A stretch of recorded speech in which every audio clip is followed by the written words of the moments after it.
जिस शख्स ने कुरान को सीने में बसाया,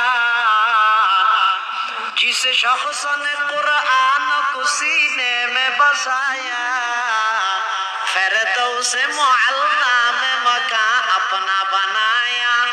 जिस शख्स की औलाद हुए हाफिज कुरान, जिस शख्स की औलाद हुए हाफिज कुरान, महशर में मिलेगा उसे एक ताज दुरख्शा, महशर में मिलेगा उसे एक ताज दुरख्शा। जिस शख्स ने कुरान को सीने में बसाया, फिरदौस मुअल्ला में मकान अपना बनाया।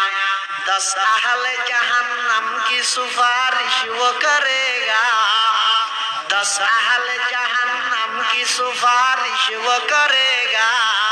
फिरदौस में लेकर वो उन्हें साथ चलेगा।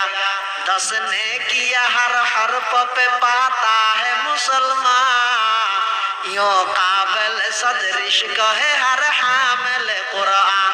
क्या खूब है, क्या खूब है, क्या खूब है कुरान के फैजान की बाती।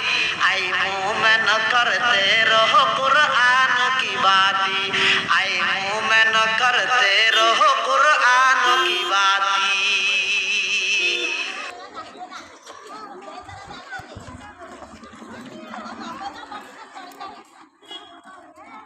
लेना है वो।